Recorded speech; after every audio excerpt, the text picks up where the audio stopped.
Family, जहाँ से कल मैंने वीडियो की एंड करी थी वहीं से मैं वीडियो की स्टार्टिंग कर रही हूँ। मैं यहाँ पे फटाफट आलू की सब्ज़ी बना रही हूँ और आज मेरी तबीयत ठीक नहीं है, थोड़ी सी बस ऐसे फीवर जैसा हो रहा है मुझे और मन भी नहीं कर रहा है कुछ करने का। तो कल की वीडियो ही मैं आज आप लोगों के साथ शेयर कर रही हूँ।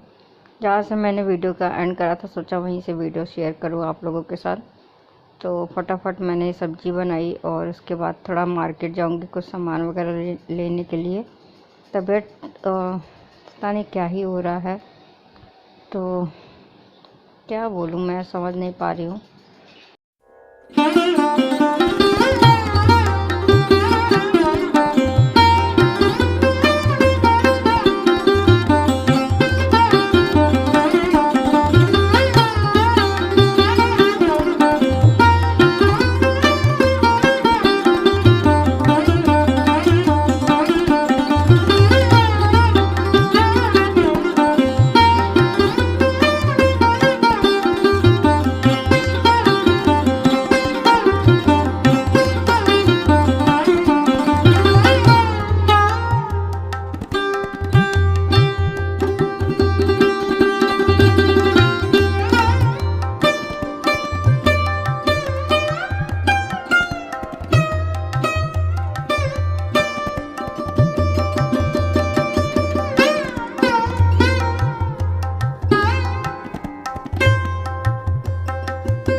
Good afternoon.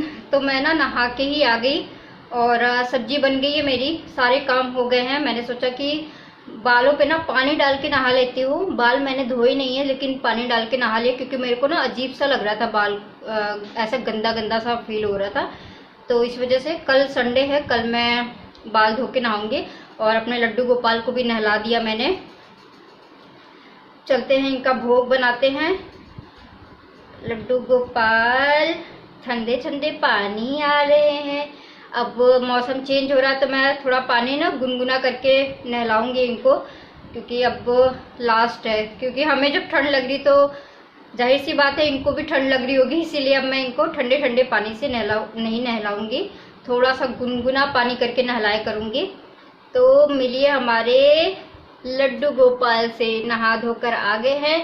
अब हम इनको इनकी जगह पे विराजते हैं और उसके बाद जो है इनका भोग बनाते हैं। क्या खाओगे लल्ला, ये मेरा लल्ला?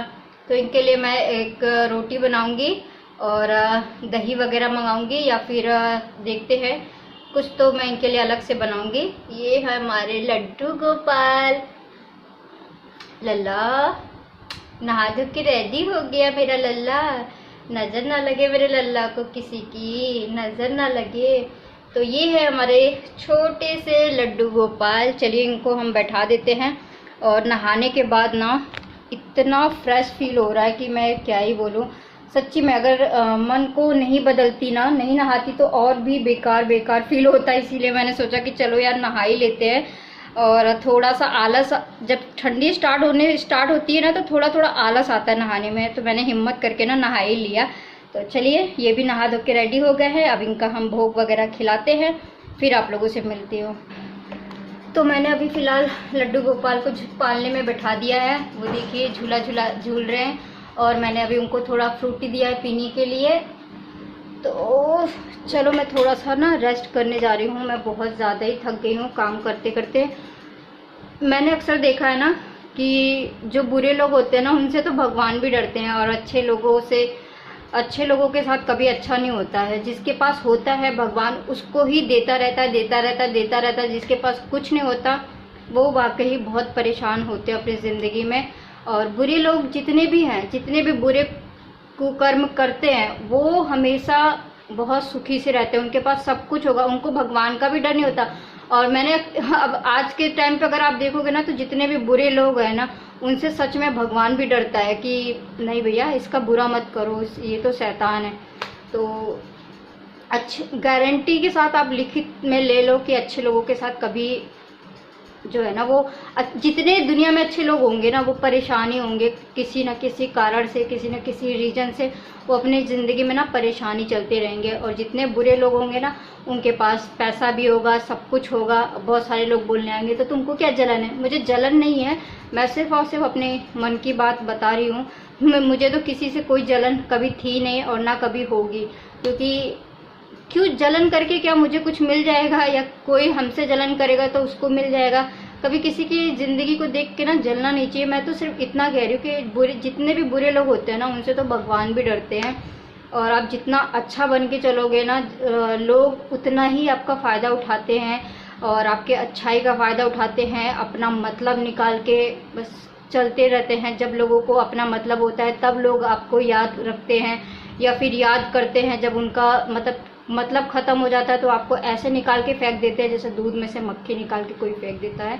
तो ऐसी बहुत सारी चीज़ें मेरे साथ हो रखी है कि जब लोगों को अपना मतलब होता है तो लोग हमें याद करते हैं कि फ़लाना ये चीज़ करेगा, ढमकाना ये चीज़ करेगा, और जैसे उनका मतलब ख़त्म होता है तो ऐसे निकाल के फेंक देते हैं जैसे दूध में से मक्खी।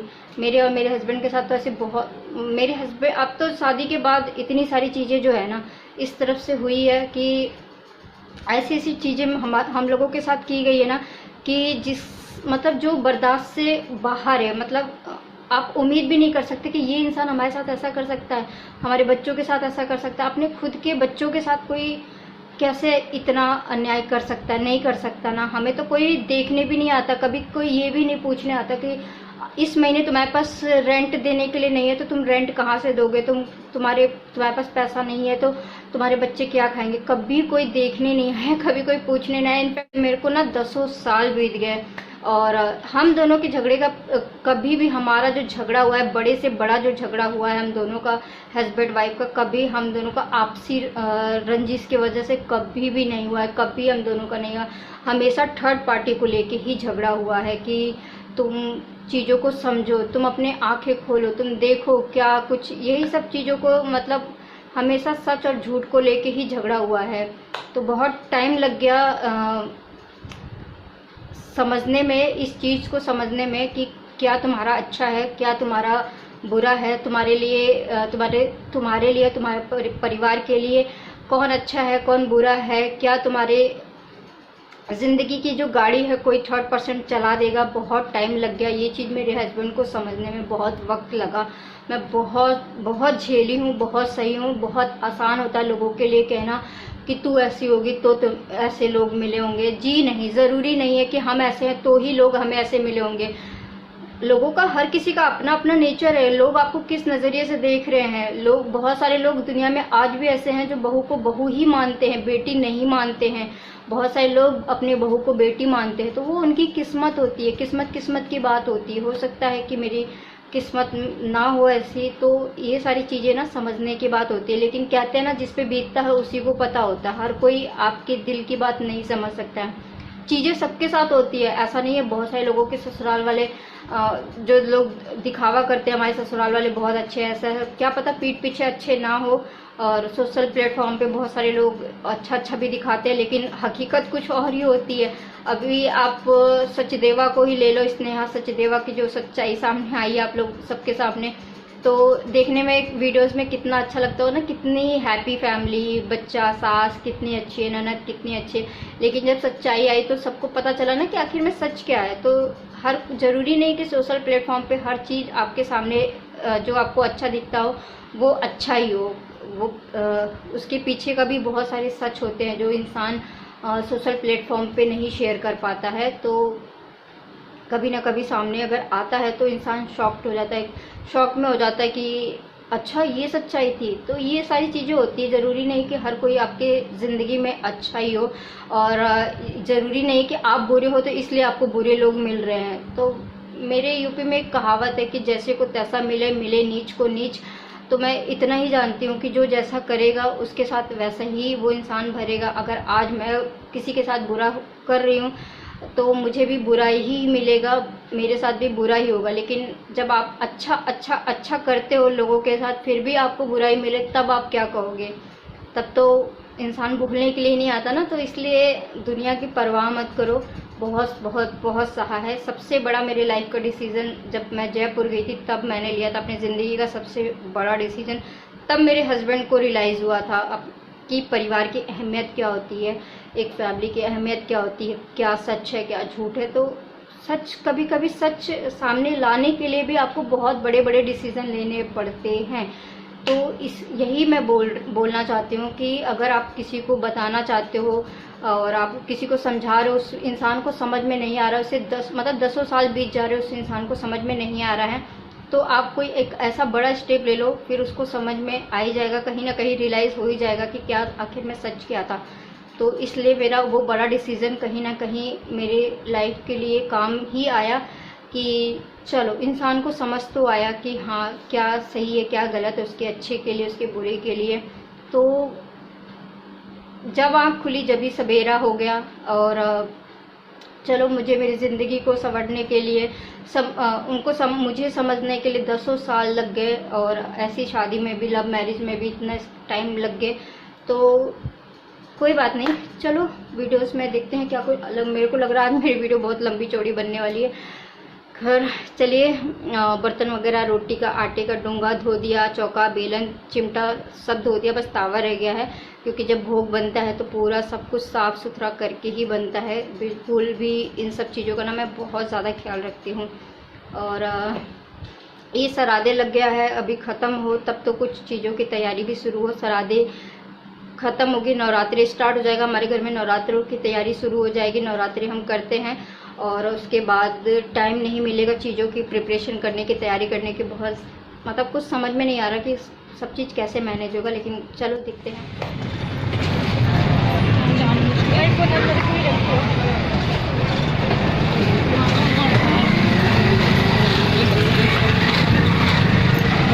Hello everyone, good evening, Radhe Radhe. Afternoon के बाद अब मिल रही हूँ, शाम के हो रहे हैं 4:30, करेक्ट 4:30 बज रहे हैं। और अब मैं वीडियो का एंड भी करूँगी। और अभी मैं चाय बनाने जा रही हूँ। और मैंने इस कुर्ते को, ये कुर्ता पहन के चली गई थी, मैंने इसको कटिंग वटिंग करके डिज़ाइनिंग कर दिया था। कुछ आजकल ये ट्रेंड ज़्यादा चल रहा है ना, नायरा फैशन, तो देखो मैंने भी सेम वैसे ही बना दिया नायरा कट में। मैं इस वाले यहाँ पे ना मेरा हिप बड़ा अजीब सा हो गया है, यहाँ पे थाई जो है बहुत अजीबोगरीब हो गई है मेरी। तो मैंने यही वाली कुर्ती पहन ली थी। और थोड़े मार्केट का कुछ काम था, मैंने बताया था ना कि मेरा धागा जो है ख़त्म हो गया, मुझे धागा लेने जाना था, तो मैं धागा ले आई हूँ फटाफट। जो सब्जी भी ले आई हूँ, क्योंकि आज है सैटरडे, हमारे यहाँ सैटरडे को लगता है मार्केट। तो मैं गोभी, प्याज और हरी मिर्च और क्या लिया था, अदरक, जो चीज़ें ख़त्म हो गई थी ना वो मैं लेकर आई हूँ और दिखाती हूँ मैं। तो गोभी बहुत छोटा सा मैंने लिया है, ये रही छोटी सी गोभी, हाँ, आधा किलो प्याज, हरी मिर्च और अदरक, डेट्स इट। और अपना बाकी जो सामान लेने गई थी वो लिया है मैंने। तो चलो, अदरक की तो मैं बनाऊंगी चाय, मस्त अदरक वाली। हरी मिर्च ख़त्म हो गई थी और आधा किलो प्याज ले लिया है। तो ये थोड़ी सी सब्जी ले लिया है। और अभी मार्केट जो है ना लगना स्टार्ट हुआ है, 3 बजे से मार्केट लगना स्टार्ट हो जाता है और 10-11 बजे तक लगा रहता है रात के। तो वापस आ रही थी, रास्ते में हमारे घर के जस्ट नीचे ही मार्केट लगती है, कहीं बहुत ज़्यादा दूर नहीं, घर के नीचे ही लगती है। तो सारी चीज़ें लेकर आ गई हूँ। चलो बनाते हैं चाय। और चाय रखूँगी, बनते बनते 5 बज जाएगा। मेरे को चाय की ना नीड हो रही है, मार्केट में ही मेरा जो है ना कई सारी जगह चाय पीने का मन कर। देखो आज मैंने ना, मेरी बहुत भूल से मैंने टॉवल यहाँ पे टांग दिया। कपड़े धोने हैं क्योंकि कल संडे है, तो कल मैं सुबह सुबह जो है कपड़े धुलूँगी, अपने बाल वॉश करूँगी, बहुत सारी चीज़ें करनी है। थोड़ा एसी चला देती हूँ ना, थोड़ा सा। देख रहे हो कितना पसीना आ रहा है, क्योंकि हम जो है ना चल कर आए हैं मार्केट की। कोई वीडियो शूट नहीं किया है, सोचोगे कि कोई वीडियो होगी तो नहीं शूट किया है, सॉरी टू से। और हाँ, एक चीज़ और मैंने बहुत टाइम से बनने के लिए दे रखा था, वो जब हम कुछ लेने गए थे ना, मुझे कुछ ध्यान नहीं है, बेटी के नाक का जब लेने गए थे ना, तभी मैंने एक अपनी पसंद से डिज़ाइन बनवाया था। तो वो मेरा जो है काम पेंडिंग था सुनार की दुकान पे, तो वो भी मेरा काम जो है हो गया है। तो मैं लेकर आ गई हूँ उसको भी। तो बस ये छोटे मोटे काम थे जिसे हम यहाँ से कुछ दूर तक तो मेरे को वो टोटो वाला रिक्शा करना पड़ता है जो बैटरी वाली होती है मेन रोड तक जाने का। उसके बाद तो मार्केट ही मार्केट है, मतलब पैदल आप कितना भी चल लो और वो आपकी कैपेसिटी के ऊपर है कि आप कितना चल सकते हो। खैर बहुत होगी बातें, चलो एक कप पीते हैं चाय, फिर मिलती हूँ।